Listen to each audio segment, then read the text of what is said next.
अब हम एक ऐसे इदारे में जाएंगे जहाँ पर के जो मुनशियात ज़दा लोग हैं उनको बहाल किया जाता है, उनका इलाज किया जाता है और फिर उनको दोबारा एक नॉर्मल ज़िम्मेदार शहरी बनाने की कोशिश की जाती है।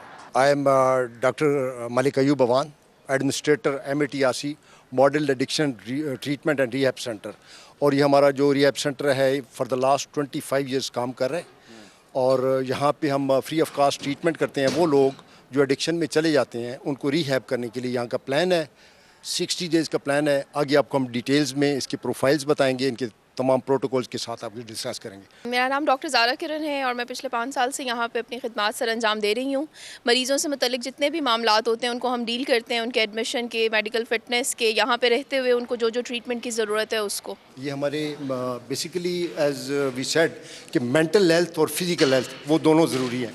तो हमने चूँकि हमारे प्रोटोकॉल में है कि जब पेशेंट्स डिटॉक्सीफाई हो जाता है आफ्टर 2 वीक्स तो उसकी हेल्थ बेहतर होना शुरू हो जाती है। अब उसको इंगेज करना बड़ा ज़रूरी है, तो हम इंगेज करते हैं इस तरह की स्पोर्ट्स एक्टिविटीज़ में, जिसमें इंडोर आप देख रहे हैं स्नूकर है हमारे पास, यहाँ पे बिलियर्ड के अलावा हमारे पास कैरम बोर्ड है, लूडो है और बैडमिंटन है। और अब हम एक पेशेंट से बात करेंगे जो कि रिकवरी के अमल से गुजर है। अस्सलाम वालेकुम। वालेकुम अस्सलाम। क्या नाम है आपका? साद अली।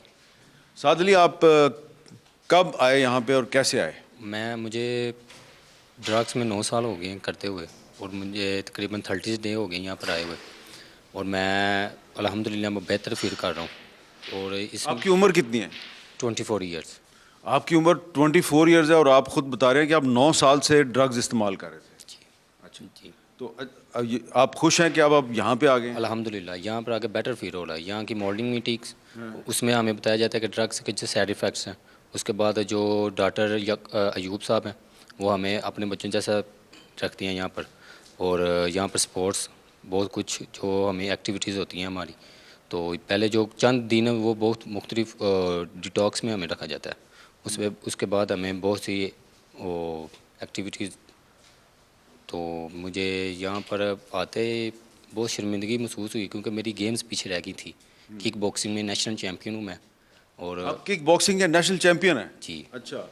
तो वो मेरी ड्रग्स की वजह से मैं पीछे रह गया हूँ। तो लेकिन आप बहुत लकी हैं, बड़े खुशकिस्मत हैं कि आप यहाँ पे आ गए हैं और आप हमारा रोल मॉडल हैं। आपको इसमें मायूस होने की ज़रूरत नहीं है। नहीं, मैं इंशाल्लाह यहाँ से रिकवर होने के बाद इंटरनेशनल चैम्पियनशिप में हिस्सा लूँगा मैं, अल्हम्दुलिल्लाह। अच्छा, इंशाल्लाह अल्लाह ताला आपकी मदद करेगा और हमारी दुआएं आपके साथ हैं। वेल डन, शाबाश। अस्सलाम वालेकुम, क्या नाम है आपका? वालेकुम सलाम, राजा समीर अहमद। राजा समीर अहमद, आप कहाँ के रहने वाले हैं? मैं बनी गाला का रिहायश। अच्छा, तो आप कब आए यहाँ पे? सर मुझे 25 डेज़ हो गए। 25 डेज़ हो गए हैं। तो आपकी उम्र कितनी है? 25। अच्छा, 25। और आपकी तालीम कितनी है?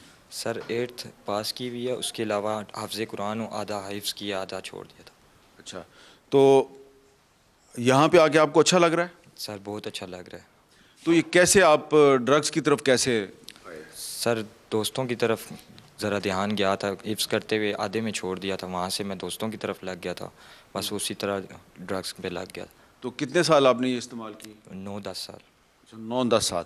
तो यहाँ पे आप कैसे आए हैं? कोई आपको दोस्त लेके आया, आपके वालिदैन लेके आए या आप खुद आ गए? यहाँ पर पहले तो मुझे वालिदैन लेके आए, उससे पहले मुझे रेफ़र किया गया, मैं कम्प्लेक्स में से डॉक्टर थी वहाँ से, उन्होंने हमें यहाँ पर रेफ़र किया गया। फिर यहाँ पर आए हैं तो मैं पहले तो बहुत डर रहा था कि पता नहीं क्या होना है, लेकिन अल्हम्दुलिल्लाह मैं बहुत बेहतर हूँ, बेहतर फील कर। तो यहाँ पे कैसे ट्रीटमेंट होती है? सर शुरू में थोड़ा सा मैं तंग होता था, मुझे तलब होती थी, लेकिन मेडिसिन हमें मिलती रही। लेकिन अब जो है कुछ दिनों बाद हमारा ये ट्रीटमेंट ख़त्म हुआ, उसके बाद अब हम मॉर्निंग मीटिंग्स करते हैं, मॉर्निंग पीटीएम करते हैं।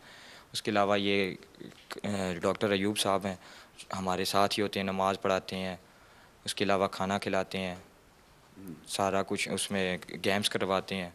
बस हमारा टाइम ऐसे नहीं कर रहा। अच्छा, जो लोग अभी भी ये ड्रग्स इस्तेमाल कर रहे हैं उनके लिए कोई आप पैगाम देना चाहेंगे कि जिस तरह आप इस बीमारी, एक बीमारी है ना, तो आप इस बीमारी से निकलने की कोशिश कर रहे हैं और इंशाल्लाह आप कामयाब हो जाएंगे, तो उनको भी चाहिए कि वो भी इधर इसमें से निकलने की कोशिश करें। बिल्कुल ऐसे ही बात। मैं तो कहूँगा कि ये जो ड्रग्स ले रहे हैं कोशिश करें कि ये बिल्कुल ख़त्म करें और नारकोटिक्स वालों की तरफ बिल्कुल आएँ। ये जैसे बाकी रिहैब्स बताए जाते हैं कि जी वहाँ पे आपको ख़राब करते हैं, वहाँ से आप निकलने के बाद फिर करेंगे, लेकिन इस तरह यहाँ पर नहीं है। ये जो ANF की फैसिलिटी है ये बहुत अच्छी है। बहुत अच्छी है, बहुत अच्छी है। पहले मैं ख़ुद भी डर रहा था कि पता नहीं क्या होना है, लेकिन इंशाल्लाह मुझे अब यकीन है कि मैं यहाँ से निकलने के बाद ऐसा कोई हरकत नहीं करूँगा, ना ही कोई नशा करूँ।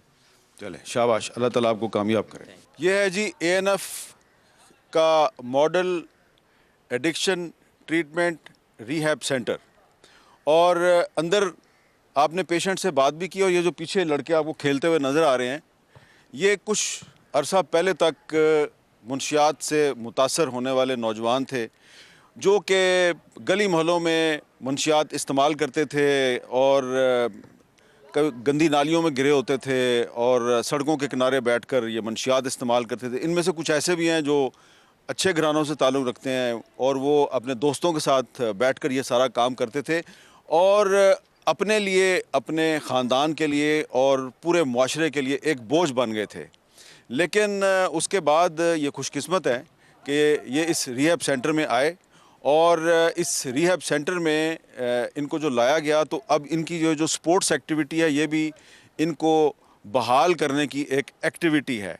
और अगर अब ये वॉलीबॉल और बैडमिंटन खेलने के काबिल हो गए हैं तो हमें उम्मीद रखनी चाहिए कि एक दिन ये मुनशियात से मुकम्मल तौर पे छुटकारा पा लेंगे, ये इस बीमारी से निजात हासिल कर लेंगे और इस मुआशरे के एक पुरअमन और ज़िम्मेदार शहरी बनकर मुल्क व कौम की तरक्की में अपना अहम किरदार अदा करेंगे। लेकिन ये जो हमने आज आपको सारा एक मसला बयान किया है और इसमें बताया है ANF क्या कर रही है और आपको क्या करना चाहिए, पूरे मुआशरे को क्या करना चाहिए, तो इसमें ये हमने एक अवेयरनेस देने की कोशिश की है कि ये एक बहुत बड़ा मसला है और इसमें जो सबसे अहम ज़िम्मेदारी है वो वालिदैन की है, पेरेंट्स की है, और जो तालीमी इदारे हैं वहाँ की जो इंतज़ामिया है, उनके जो टीचर्स हैं, उनकी ज़िम्मेदारी है कि अपने बच्चों को और अपने स्टूडेंट्स को इस अज़ाब से, इस बीमारी से बचाने में किरदार अदा करें, अपनी आँखें और कान खुले रखें